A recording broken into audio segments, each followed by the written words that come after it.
El ferrocarril es un sistema de transporte autoguiado, en el que resultan tan importantes las máquinas como las vías sobre las que circulan. Gracias a la pestaña, un reborde que tienen las ruedas, los trenes se deslizan sobre los carriles de acero. La vía la conforman los carriles, las traviesas que lo sujetan y el balasto, capa de piedra sobre las que se asientan. La vía discurre sobre una plataforma que cruza montañas, salva ríos y valles mediante túneles y puentes. Del buen diseño, construcción y estado de la vía dependen la velocidad, seguridad y comodidad del viaje. España, el segundo país más montañoso de Europa, ha construido su red con grandes dificultades. ¿Cómo han evolucionado durante estos 150 años los caminos de hierro? Volvamos a través del túnel del tiempo a mediados del siglo pasado. Las concesiones de los primeros trazados, entre otros problemas, estuvieron marcadas por el polémico ancho de vía. Viendo el gobierno el ferrocarril como un instrumento de progreso y modernización, decidió definir una política en respuesta al interés de la opinión pública. Para ello encargó un estudio. Fue el conocido informe Subercase de 1844. En él se recomendaba el ancho de 6 pies castellanos, equivalentes a 1,67 metros frente al europeo de 1,43 metros. Los autores del informe pensaban que un mayor ancho facilitaría locomotoras más potentes y veloces y mayor estabilidad ante una topografía adversa. Hacia 1847, las instalaciones ferroviarias comenzaban a extenderse por valles y montañas de la península. Mientras el ferrocarril Madrid-Aranjuez se retrasaba, el dinamismo de la sociedad catalana impulsaba el Barcelona-Mataró. ¿Cómo se construyeron aquellas instalaciones? Los terraplenes eran de arena apisonada. Los puentes se construyeron de madera formando celosía, como el situado sobre el río Besós. El túnel de Montgat se abrió en roca viva. Las barras de hierro fundido para la rodadura en España se llamaron carriles, palabra derivada de la inglesa rail, que se asociaba al elemento que guiaba la rueda. En estas fechas se utilizó el carril Barlow, colocado sin traviesas, sujeto por los rebordes a una base sólida. Otro tipo fue el Brunel. También se instalaron vías con apoyos especiales como las campanas Grieg. Estas empleaban doble cabeza, o cabeza y asiento plano, que es el diseño Viñol, carril que subsistió a lo largo de muchos años. Se apoyaba sobre traviesa de madera. Los carriles tenían una longitud entre 5 y 8 metros. Con estas instalaciones se inauguraba nuestro primer ferrocarril, Barcelona-Mataró, el 28 de octubre de 1848. 3 años después arrancaban las locomotoras desde Madrid a Aranjuez. Contó el acontecimiento con la presencia de la reina Isabel II, demostrando el interés e impulso de la monarquía por los ferrocarriles, interés que se ha mantenido a lo largo de estos 150 años. Estas preciosas láminas ilustran lo que fueron sus instalaciones.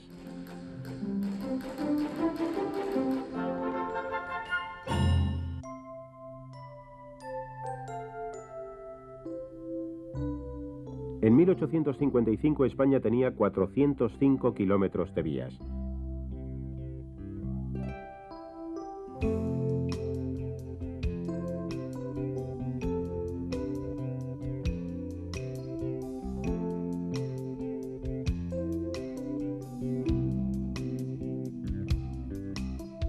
En los 10 años siguientes se abrieron al servicio 4.756 kilómetros. La malla ferroviaria durante la segunda mitad del siglo se extiende por todo el territorio peninsular.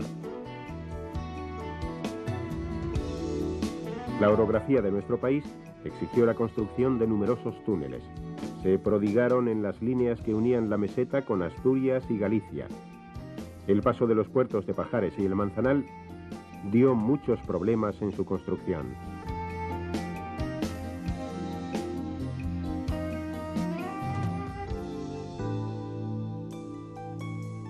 Largos túneles fue preciso construir en la España meridional, como el del Chorro de la línea Córdoba-Málaga.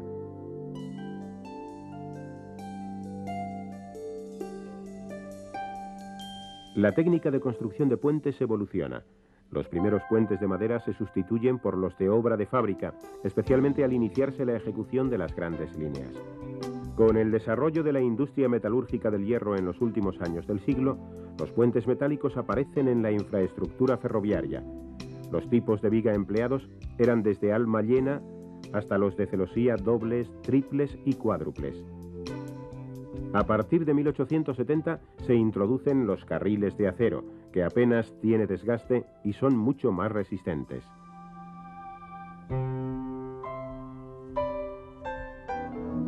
El nuevo medio de transporte necesitaba un código de circulación. La primera señal que se hizo a los trenes fue el brazo del policía ferroviario para detenerlos o autorizar su marcha.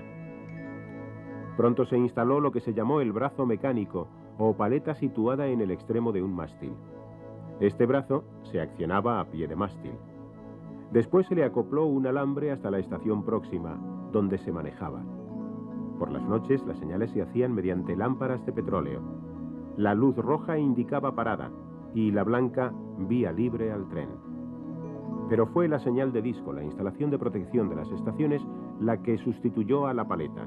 Un gran disco pintado de rojo indicaba señal de parada.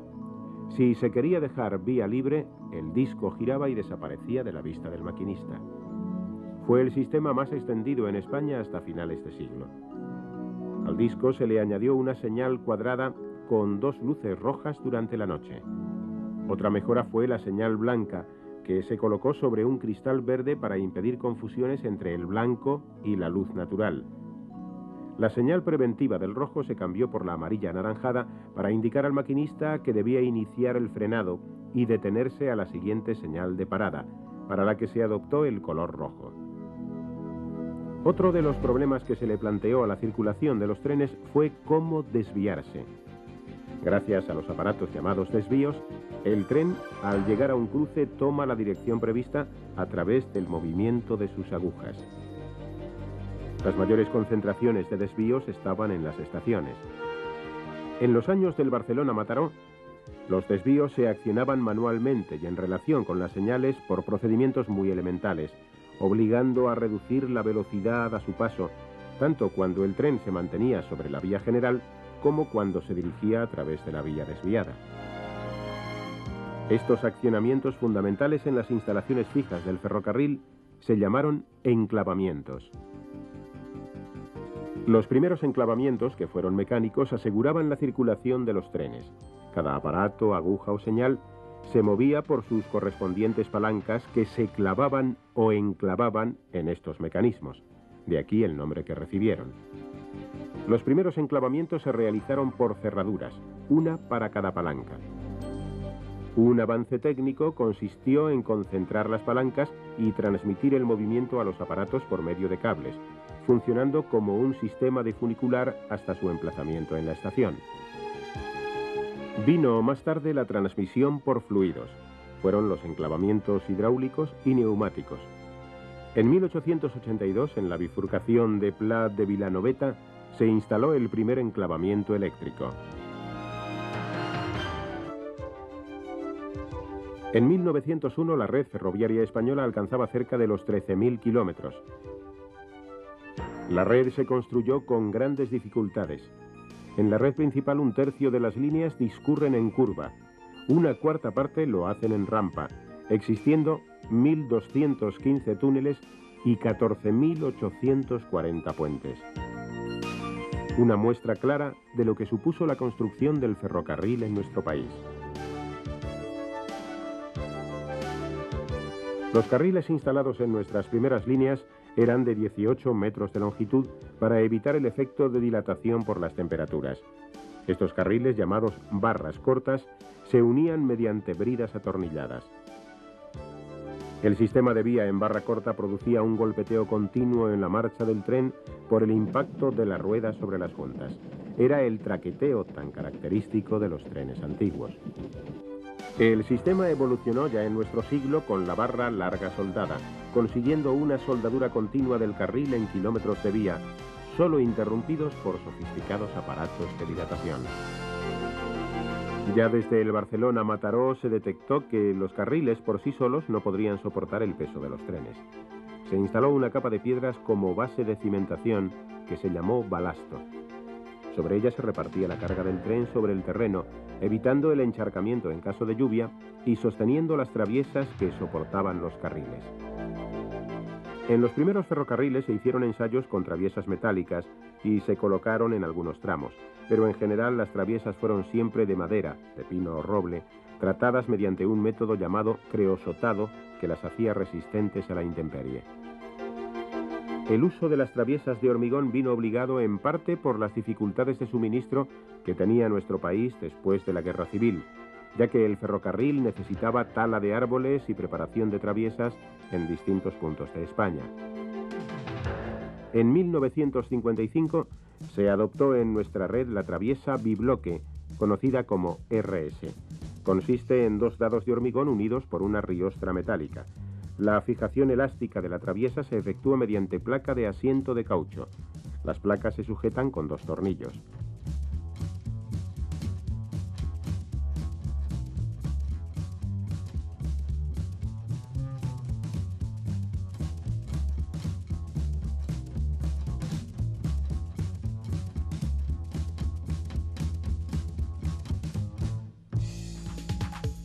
A partir de los años 70 se empezaron a instalar las traviesas de hormigón monobloque pretensado, dotadas de sujeción elástica unida con tirafondos.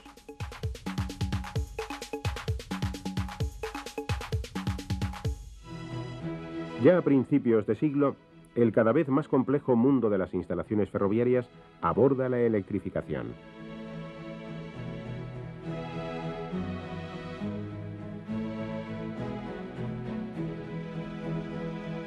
En España, e indudablemente por problemas de explotación, correspondió a la línea Linares-Almería, al trayecto de 22 kilómetros Jergal-Santa Fe. Se construyó en esta estación una pequeña central térmica. Consistía en la instalación de una máquina de vapor de 700 caballos acoplada directamente a un alternador.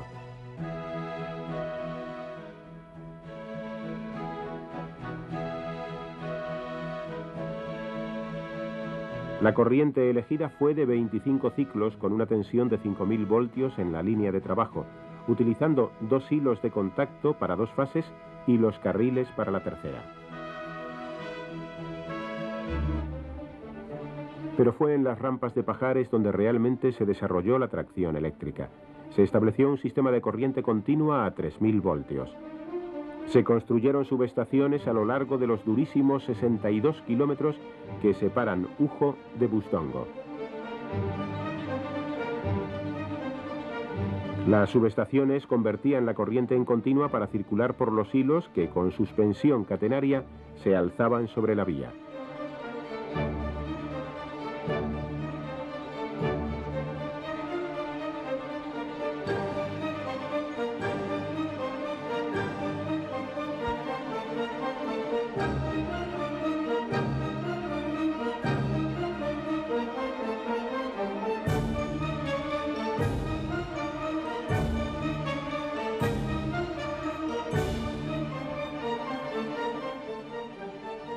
Se sustituyeron las señales de discos y pantalla cuadrada por eléctricas y luminosas de discos coloreados.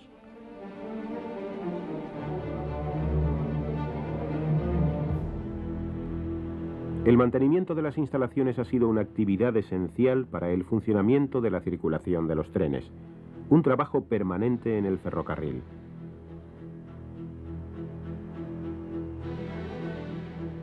Durante casi 100 años, estos trabajos se realizaron de forma manual.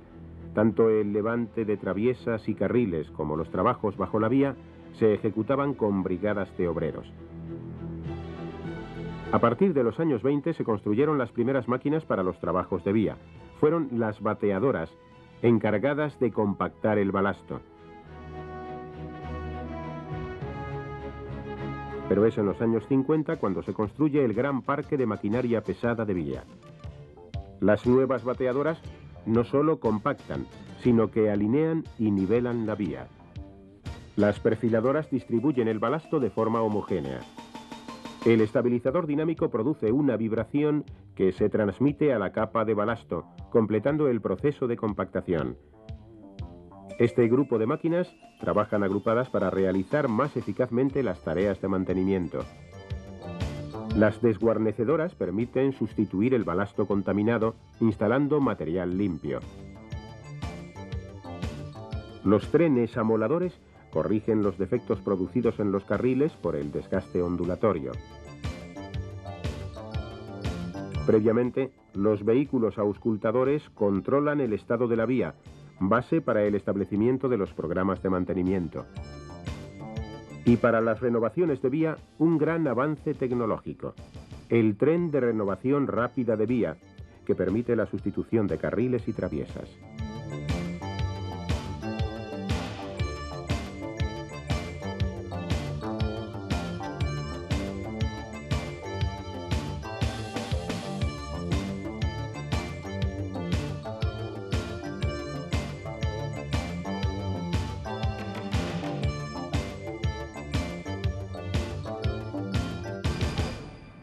Pero volvamos a los inicios.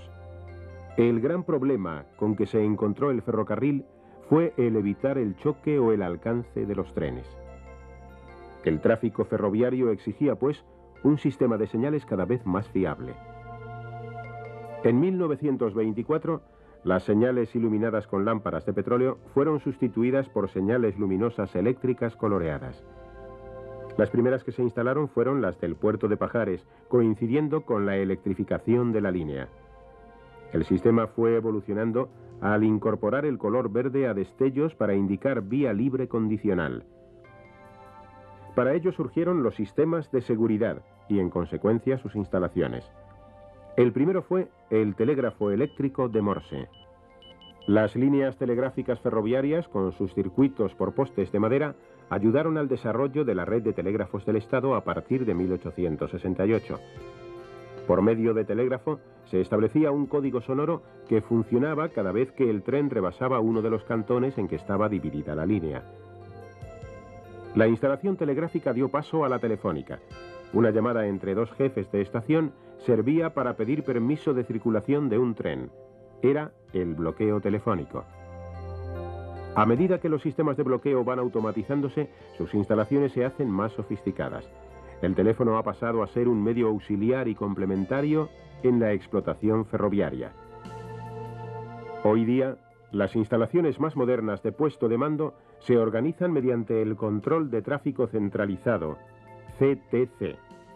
El CTC regula el tráfico que se desarrolla en una zona muy amplia, gobernando todos sus desvíos y señales, incluso controlando la apertura y cierre de los pasos a nivel, dotados de semibarreras automáticas. La primera instalación europea de CTC en vía única se realizó en España en el año 1954. Estas imágenes del esquema de funcionamiento de una estación nos lo recuerda.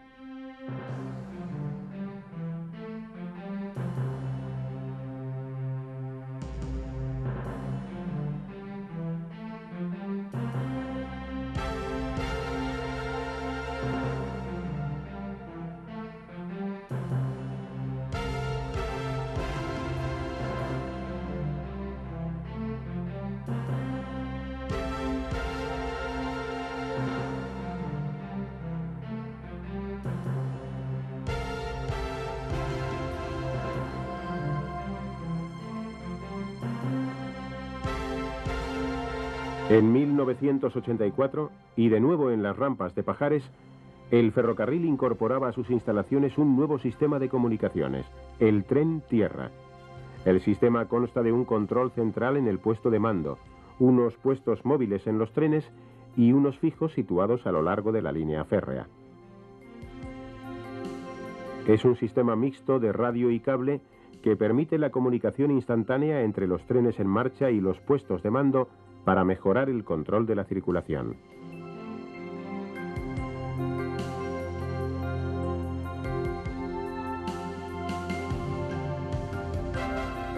Hoy día el entramado de instalaciones que rodean a la plataforma ferroviaria es cada vez más denso.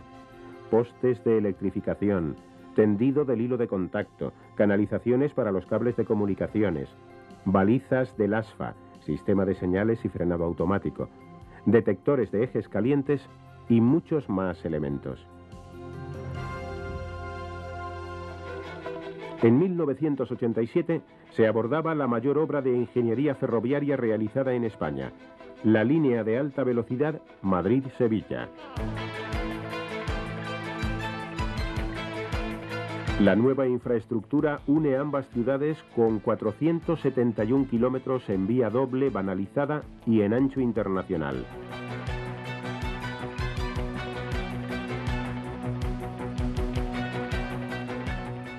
Es la primera línea férrea electrificada con corriente monofásica de alta tensión y frecuencia industrial.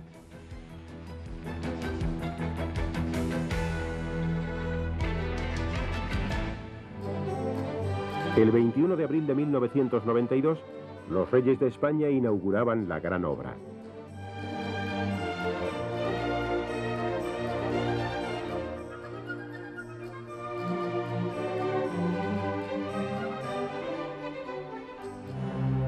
La señalización y comunicación de la línea ha adoptado los sistemas más avanzados que garantizan la seguridad en la circulación y la transmisión de datos de explotación y gestión.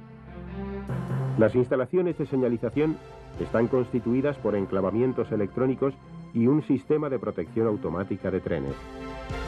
Esta señalización requiere un sistema de telecomunicaciones de alta fiabilidad constituido por cables de fibra óptica. El mantenimiento de la línea se efectúa en base a parámetros de alta calidad. 2 trenes exploradores inspeccionan diariamente la vía antes de la circulación de los trenes AVE.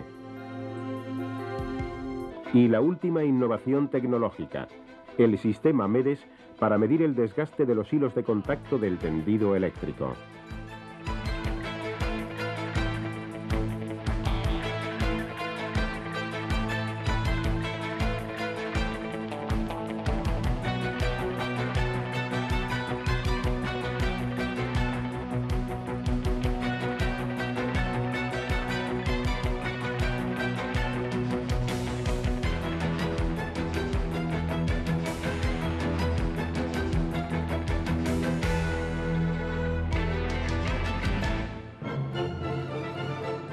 Como hace 150 años, las infraestructuras ferroviarias siguen abriendo caminos más veloces y de nuevo hacia tierras catalanas. Terraplenes, puentes y túneles se construyen para la nueva línea de alta velocidad Madrid-Barcelona y su prolongación a la frontera francesa. Las obras se han iniciado en los tramos entre Calatayud-Ricla y Zaragoza-Lleida.